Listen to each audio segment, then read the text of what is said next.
الحمد لله رب العالمين نحمده ونستعينه ونستغفره ونتوب إليه ونعوذ بالله من شرور أنفسنا وسيئات أعمالنا من يهده الله فلا مضل له ومن يضلل فلا هادي له وأشهد أن لا إله إلا الله وحده لا شريك له وأشهد أن محمدًا عبده ورسوله اللهم صل وسلم وبارك على نبينا محمد وعلى أزواجه وذرياته ومن تبعهم بإحسان إلى يوم الدين أما بعد فاتقوا الله لعلكم تفلحون قال الله تبارك وتعالى يا أيها الذين آمنوا اتقوا الله حق تقاته ولا تموتن إلا وأنتم مسلمون. Hadirin jamaah Masjid Baitur Rahman yang saya muliakan, syukur kita kepada Allah Subhanahu wa taala di kesempatan yang mulia ini antara salat maghrib dan isya kita masih diberikan kekuatan, kesempatan untuk duduk di majlis yang mulia ini untuk sama-sama kita bertafakkur, berzikir kepada Allah Subhanahu wa taala, sehingga dengan hal itu akan mendekatkan diri kita kepada Allah Azza wa Jalla. Segala sesuatu yang mendekatkan diri kita kepada Allah itu namanya sedekah.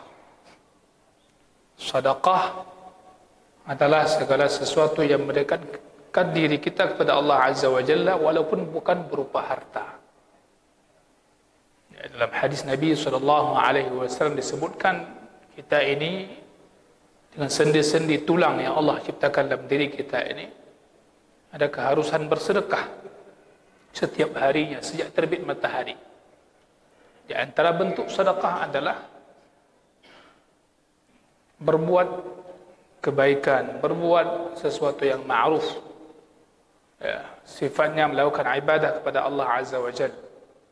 Maka para ulama mengatakan segala sesuatu yang mendekatkan diri kepada Allah itu dikategorikan bagian daripada sedekah untuk diri sendiri. Kembali kita lanjutkan pembahasan kita bab at-tafakkur. Bab berbicara tafakkur tentang keagungan ciptaan Allah Azza wa Jalla. Pada semua ciptaan Allah, langit dan bumi serta isinya, itu semualah tanda-tanda kekuasaan Allah Azza wa Jalla, tanda-tanda keesaan Allah Azza wa Jalla. Orang-orang cerdas adalah orang-orang yang mampu mengambil pelajaran dari setiap tanda-tanda keesaan Allah berupa ciptaan ayat-ayatnya itu semua, langit, bumi dan seterusnya. Maka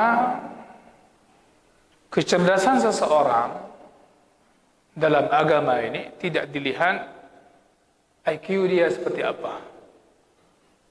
Akan tapi kecerdasan seseorang, ulul albab, itu adalah orang yang cerdas, adalah orang yang bisa memperhatikan ciptaan Allah Azza wa Jalla. Dengan itu dia memikirkan, diingat kepada Allah Azza wa Jalla, dan dia dekat kepada Allah. Alladzina yadhkuruna Allah qiyaman wa qu'udan wa 'ala junubihim wa yatafakkaruna fi khalqis samawati wal ard Rabbana ma khalaqta hadza batila subhanaka faqina 'adzaban nar. Banyak orang cerdas dalam versi pandangan manusia modern hari ini adalah orang-orang yang dianggap dia pintar dalam satu hal walaupun jauh daripada agama Allah, jauh daripada Allah Azza wa Jalla, banyak lupa kepada Allah. Bagi mereka itu dianggap pintar, cerdas dia. Akan tapi kecerdasan yang kita bahas, kepintaran yang kita bahas di sini adalah kepintaran yang Allah Azza wa Jalla katakan orang yang diberikan akal, Orang yang diberikan akal, dengan akal itu dia bisa mengingat bagaimana Allah itu Maha Esa dan Allah Maha Kuasa dan seterusnya. Dia mengenal Allah dalam semua keadaan. Dalam semua keadaan. Sehingga dia mengenal dirinya lemah. Dia tahu dirinya lemah. Orang makin mengenal Allah, makin mengenal diri adalah lemah. Allah Maha Kuat dan segalanya. Sebuah cerita, ada seorang yang dia berjalan di jalan, yang mana jalan itu telah dibasahi oleh air sebelumnya. Dia berjalan dengan tongkat yang dimilikinya, sambil berjalan dia memainkan air. Sedang dia berjalan, lewatlah seorang pasangan suami istri. Maka ketika dia gunakan tongkatnya, air itu terpercik mengenakan katanya siapa? Si istrinya ini. Orang sedang lewat itu. Apa yang terjadi? Marah si istri ini dan mengadu pada suaminya. Maka suaminya ini akhirnya dia menampar si bapak tua ini. Dan jatuh tersungkur sehingga muka si bapak ini pun terbasahi dengan air yang ada di jalan tersebut. Si bapak ini akhirnya dia bangkit dan dia lihat orang ini kuat. Orang ini kuat. Dan dia tidak ada usaha untuk membalas menampar si anak muda ini. Ini orang kuat. Akhirnya dia terus akhirnya berangkat berjalan sambil kumat-kamit mulutnya. Sambil kumat-kamit mulutnya. Pulang si pasangan suami istri ini sampai ke rumah, suaminya ini jatuh langsung mati. Langsung mati. Sehingga si istrinya ini mengadu ke pengadilan.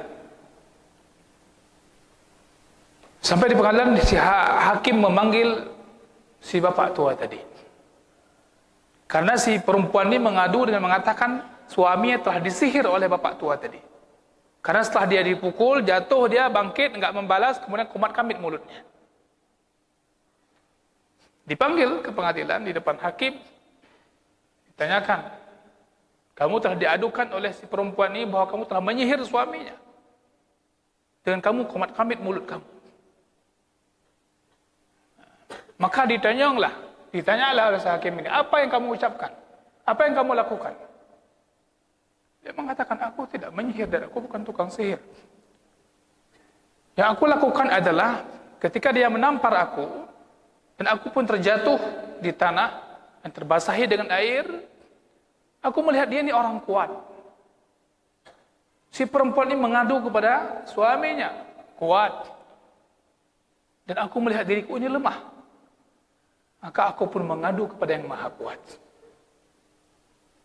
Aku mengadu kepada yang maha kuat, Allah Azza wa Jalla. Dikala itu aku mengatakan, ya Allah, si fulanah ini, dia telah mengadu kepada hambamu yang dia lihat dia punya kekuatan dan dia menamparkan aku. Sehingga aku pun terjatuh. Dan aku tidak membalasnya, tapi aku serahkan engkau yang maha kuat. Aku serahkan dia kepadamu. Bayangkan, ketika si hamba melakukan pukulan kepada si bapak tua ini, dia jatuh, bisa bangkit. Ketika Allah Subhanahu wa ta'ala memberikan balasan kepada si fulan ini yang dia katakan kuat, yang menjadi kebanggaan si istrinya, Allah berikan ketika dia jatuh, dia tidak bisa bangkit lagi dan mati sekaligus. Hadirin yang saya muliakan, orang yang cerdas itu dia selalu sadar. Dia selalu sadar apapun dia tidak akan mengeluh kecuali kepada Allah Azza wa Jalla. Dia lihat apapun tanda-tanda ciptaan Allah Azza wa Jalla. Pada ciptaannya dia akan lihat di sini Allah Azza wa Jalla memberikan pelajaran kepada kita semua. Binatang juga demikian. Wa inna lakum fil an'ami la'ibrah. Pada binatang ternak juga begitu. Yang hari ini kita kadang lebih banyak mengkonsumsi dagingnya dibandingkan mengambil pelajaran pada binatang yang Allah ciptakan itu. Maka di ayat yang sedang kita bahas pada pertemuan ini, insyaAllah Ada lanjutan yang disebutkan oleh Imam An-Nawawi rahimahullahu taala dalam kitab Riyadhus Shalihinnya tentang bab tafakkur ini, menyebutkan ayat afala yanzuruna ila al-ibli kaifa khuliqat di surah Al-Ghashiyah.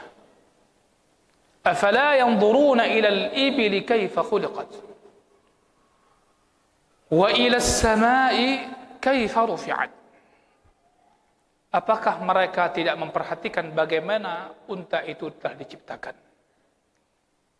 Wa ila as-samai kaifa rufi'at.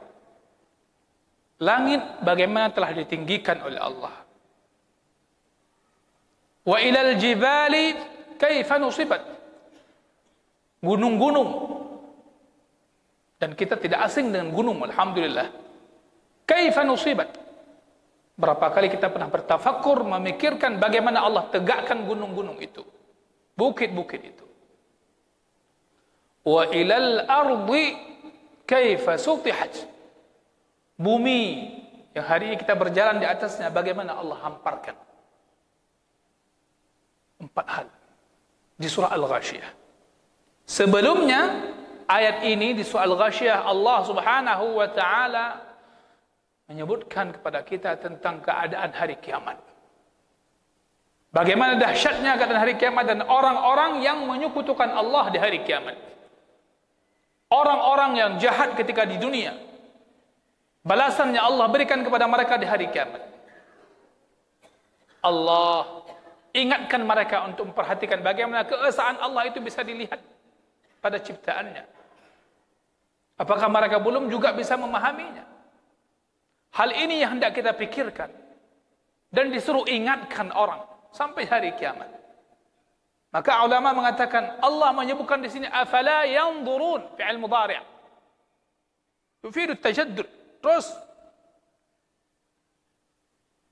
afala yanzurun, tidakkah mereka memperhatikan? Jadi ayat ini tidak berbicara hanya untuk umat Nabi Muhammad yang beliau hadapi di zaman awal dakwah beliau di Makkah. Tidak. Kita hari ini bagaimana?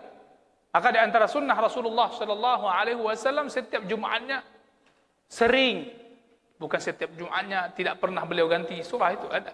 Seringnya Rasulullah sallallahu alaihi wasallam membacakan dalam salat Jumat adalah surah Al-Ghashiyah.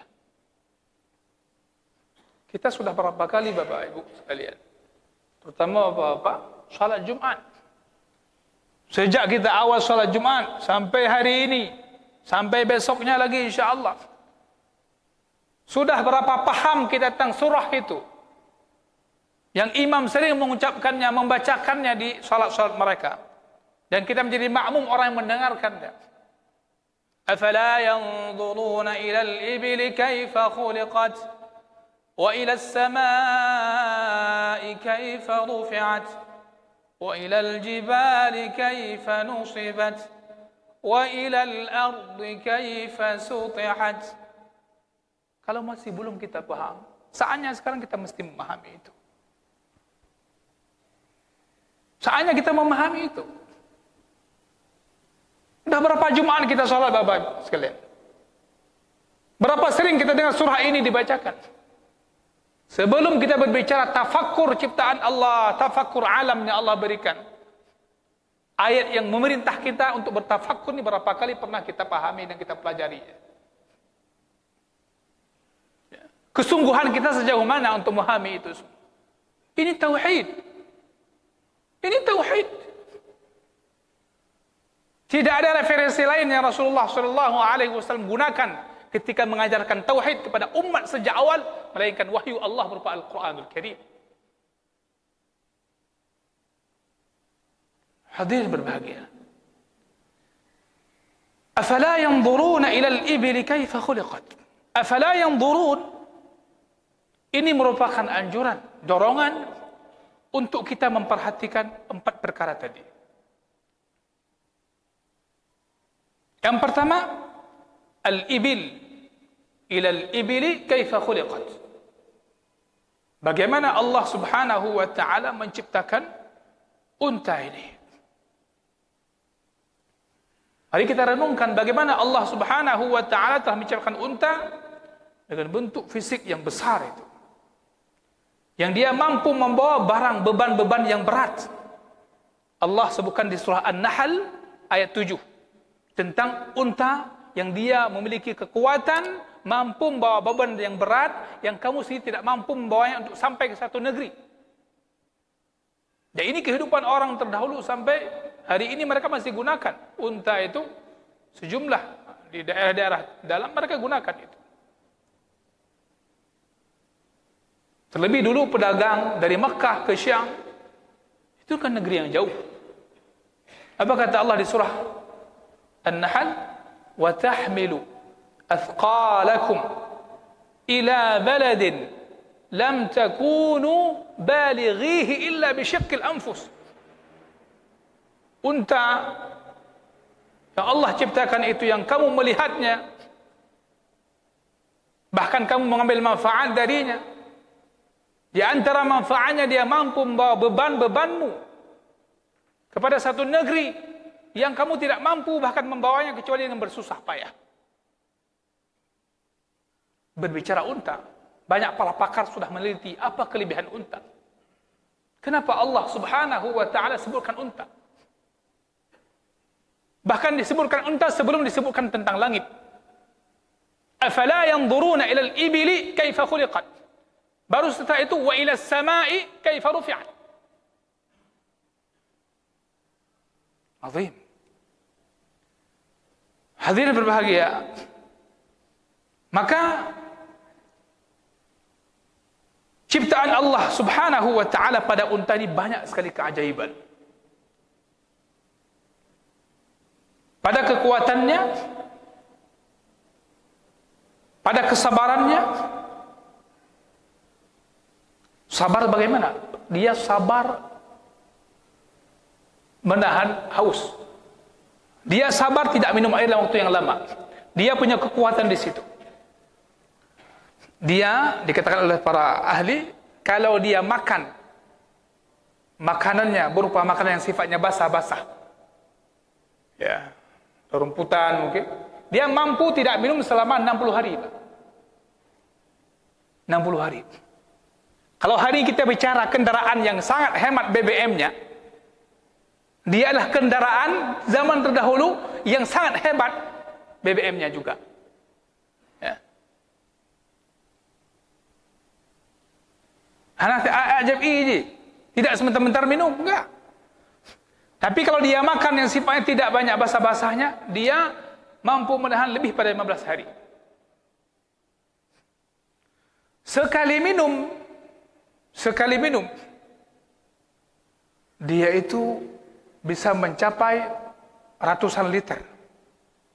200 sampai 300 liter, 350 liter.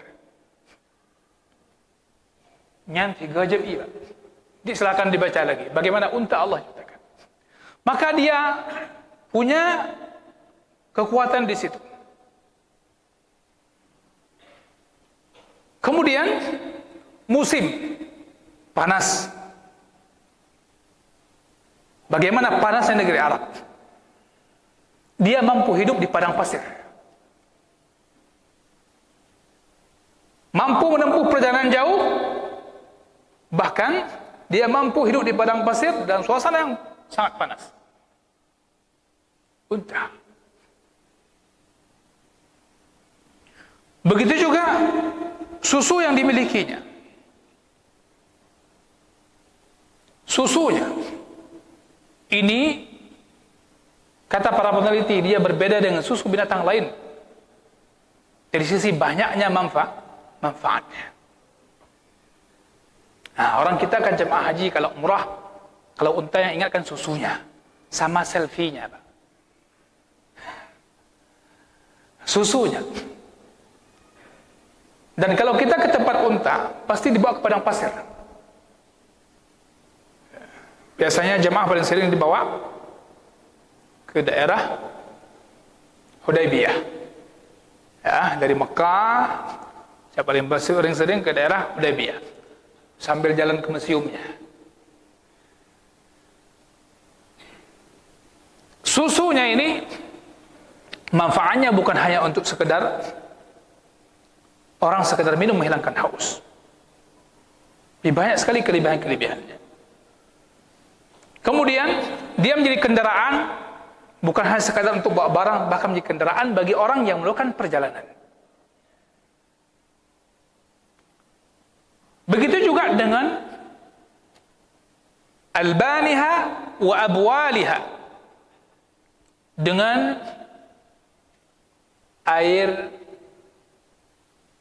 kencingnya unta, inya unta. Ya. Itu ada hadisnya berbicara hal itu. Hadirin yang saya muliakan, banyak sekali berbicara tentang unta ini, bukan hanya kulit dan kekuatannya, bukan hanya dia mampu buat perjalanan, tapi sisi manfaatnya banyak sekali.